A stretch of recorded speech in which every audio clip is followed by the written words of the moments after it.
ಕೇವಲ ಬೆಂಗಳೂರು ಮಾತ್ರ ಅಲ್ಲ, ಜಿಲ್ಲಾ ಮಟ್ಟದಲ್ಲೂ ಕೂಡ ಜಾಸ್ತಿ ಸಮಸ್ಯೆಗಳಿದೆ ಅಂತ. ನೋಡಿ, ನಮಗೊಂದು ಸಮಾಧಾನ ಏನಂತ ಹೇಳಿದ್ರೆ, ಊರಿಂದ ಬೆಂಗಳೂರಿಗೆ ಬಂದಾಗ ರಾಜಧಾನಿಯೂ ಇಷ್ಟು ಕೆಟ್ಟೋಗಿದೆ ಅಂತ. ಆದರೆ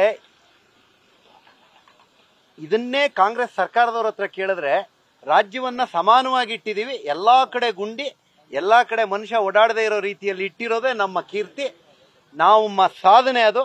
ಈ ರಾಜ್ಯ ಯಾರಾದ್ರೂ ಬಿಟ್ಟು ಹೋಗ್ತೀವಿ ಅಂತ ಹೇಳಿ ಏನಾದ್ರು ಅಂದ್ರೆ, ರೋಡ್ ಚೆನ್ನಾಗಿಲ್ಲ ಅಂತ, ಹೋದ್ರು ಹೋಗು, ನೀನು ಹೋದ್ರೆ ಎಲ್ಲಿಗೆ ಹೋಗ್ತೀಯಾ ಅಂತ ಹೇಳುವ ತಾಕತ್ತಿನಲ್ಲಿ ನಾವಿದ್ದೇವೆ.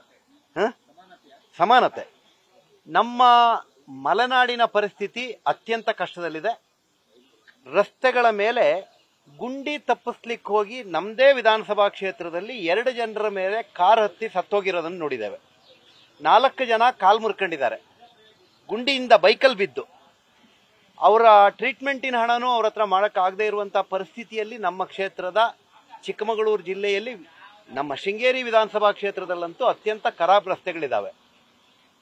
ಮಲೆನಾಡಿನ ಪರಿಸ್ಥಿತಿ ಹೇಗಿದೆ ಅಂತಂದ್ರೆ, ರಸ್ತೆ ಮೇಲೆ ಹೋದ್ರೆ ಗುಂಡಿಲ್ ಬಿದ್ದು ಸಾಯ್ತೀವಿ, ತೋಟಕ್ಕೆ ಹೋದ್ರೆ ಆನೆ ತುಳಿದು ಸಾಯ್ತೀವಿ, ಹಾಸ್ಟೆಲ್ಲಿಗೇನಾದರೂ ಹೋಗಿ ಮಕ್ಕಳನ್ನ ಬಿಟ್ರೆ ನೆಣಕ್ಕಂಡು ಸಾಯ್ತಾರೆ. ಮತ್ತು ಅದು ಆತ್ಮಹತ್ಯೆಯ ನೇಣು ಅನ್ನೋದೇ ಕನ್ಫ್ಯೂಷನ್ ಇರುವಂತ ಸ್ಥಿತಿಯಲ್ಲಿ ಶೃಂಗೇರಿ ವಿಧಾನಸಭಾ ಕ್ಷೇತ್ರವನ್ನ ನಾವು ನೋಡ್ತಾ ಇದ್ದೇವೆ. ಒಟ್ಟಾರೆಯಾಗಿ ಆಡಳಿತದ ವ್ಯವಸ್ಥೆ ಕುಸಿದು ಬಿದ್ದು ಹೋಗಿದೆ. ಈ ಆಡಳಿತದ ವ್ಯವಸ್ಥೆ ಯಾರಿಗೂ ನ್ಯಾಯ ಕೊಡಕ್ಕಾಗದೇ ಇರುವಂತ, ಒಂದು ರೀತಿ ಭ್ರಷ್ಟಾಚಾರ ಫಿಕ್ಸ್ ಆಗಿರುವಂತ ಸ್ಥಿತಿಯನ್ನ ನಾವು ಮಲೆನಾಡಿನಲ್ಲೆಲ್ಲ, ರಾಜ್ಯದಲ್ಲೇ ಇರ್ಬೋದು, ಆದರೆ ನಮ್ಮಲ್ಲಿ ಹೆಚ್ಚು ಇದನ್ನ ನಾವು ನೋಡ್ತಾ ಇದ್ದೇವೆ. ಈ ಪರಿಸ್ಥಿತಿ ಇಲ್ಲಿ ನಿರ್ಮಾಣ ಆಗಿದೆ. ಈಗ ಮಾಲೂರಿನಲ್ಲಿ ಮರು ಮತದಾನಿಕೆ ಕೂಡ ಆದೇಶ ಆಗಿದೆ. ನೀವು ಕೂಡ ನಿಮ್ಮ ಕ್ಷೇತ್ರದಲ್ಲೂ ಕೂಡ ಹೋರಾಟವನ್ನ ಮಾಡಿದ್ರಿ. ರಾಜೇಗೌಡರ ವಿರುದ್ಧ ಅಕ್ರಮ ಆಸ್ತಿ ವಿಚಾರವಾಗಿ ಶೃಂಗೇರಿ ಶಾಸಕರ ವಿರುದ್ಧ ಕೂಡ ಪ್ರಕರಣ ಕೂಡ ದಾಖಲಾಗಿರೋದು. ನಾನು ನನ್ನ ರೀಕೌಂಟಿನ ಬಗ್ಗೆ, ಇದರ ಬಗ್ಗೆ ನಾನು ಹೆಚ್ಚು ಪ್ರತಿಕ್ರಿಯೆ ಕೊಡಲ್ಲ. ಯಾಕಂದ್ರೆ ಕೋರ್ಟ್ನಲ್ಲಿ ಆರ್ಗ್ಯುಮೆಂಟ್ ಸ್ಟೇಜಲ್ಲಿರುವಂಥ ಈ ಸಂದರ್ಭದಲ್ಲಿ ನಾನು ಇದನ್ನು ಮಾತನಾಡೋದು ತಪ್ಪಾಗ್ಬೋದು. ನನಗೆ ನ್ಯಾಯಾಲಯದ ಮೇಲೆ ಭರವಸೆ ಇದೆ.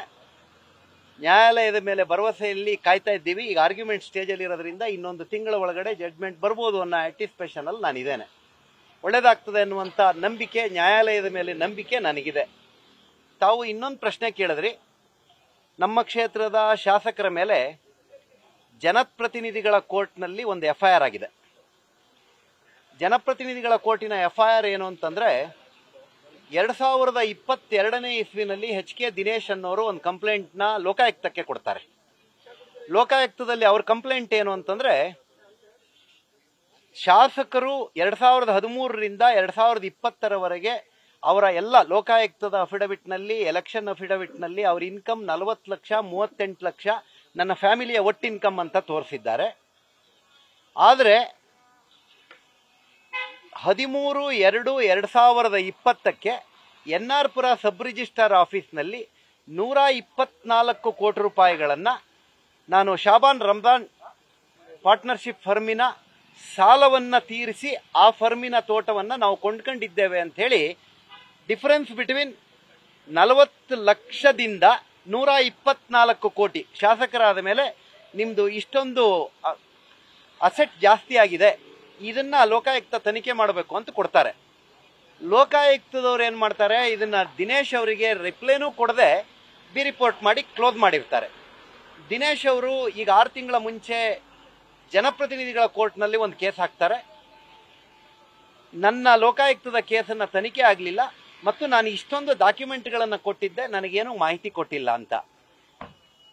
ಜನಪ್ರತಿನಿಧಿಗಳ ಕೋರ್ಟ್, ಸಿಟಿ ಸಿವಿಲ್ ಕೋರ್ಟ್ನಲ್ಲಿರುವಂಥ ಕೋರ್ಟ್ನಲ್ಲಿ ನ್ಯಾಯಮೂರ್ತಿಗಳು ಆದೇಶ ಕೊಡ್ತಾರೆ, ಇದು FIR ಮಾಡಿ ತನಿಖೆ ನಡೆಸಿ, ಇದು ತನಿಖೆಗೆ ಯೋಗ್ಯವಾದಂಥ ಕೇಸ್ ಇದೆ, 124 ಕೋಟಿ ರೂಪಾಯಿ NR ಪುರದಲ್ಲಿ 13/2/2020ನೇ ಇಸ್ವಿನಲ್ಲಿ ನಾನು ಬ್ಯಾಂಕ್ ಆಫ್ ಬರೋಡಾ ಮತ್ತು ಸ್ಟ್ಯಾಂಡರ್ಡ್ ಚಾರ್ಟರ್ಡ್ ಬ್ಯಾಂಕ್ಗಳಲ್ಲಿ ಸಾಲ ತೀರಿಸಿದ್ದೀವಿ, ರಿಲೀಸ್ ಡೀಡ್ ಮಾಡಿ ಅಂತೇಳಿ ಅವರು ರಿಲೀಸ್ ಮಾಡಿಸ್ಕೊಂತಾರೆ. ಅವರ ಇನ್ಕಮ್, ಮತ್ತೊಮ್ಮೆ ಹೇಳ್ತೇನೆ, 2013ರ ಎಲೆಕ್ಷನ್ ಅಫಿಡವಿಟ್ನಿಂದ 2020ರವರೆಗೂ ಪ್ರತಿ ವರ್ಷ ಅವರ ಒಟ್ಟು ಕುಟುಂಬದ ಇನ್ಕಮ್ 38 ಲಕ್ಷದಿಂದ 40 ಲಕ್ಷ ಅಂತ. ಹಾಗಾಗಿ ತನಿಖೆಗೆ ಆದೇಶ ಆಗಿದೆ.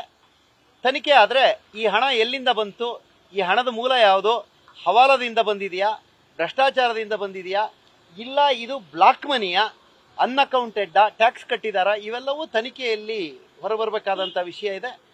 ಕಾಂಗ್ರೆಸ್ ಅಂದರೆ ಭ್ರಷ್ಟಾಚಾರ, ಅದಕ್ಕೆ ಇದೊಂದು ಉದಾಹರಣೆ ಅಷ್ಟೆ. ಹಾಗಾಗಿ ಇದು FIR ಆಗಿದೆ. ಈ FIR ಮೇಲೆ ತನಿಖೆ ನಡೆಯುತ್ತೆ ತನಿಖೆ. Thank you. ನ್ಯೂಸ್ ಫಸ್ಟ್ ನಿರ್ಭೀತಿಯಿಂದ ನಿಮ್ಮ ಪರವಾಗಿ.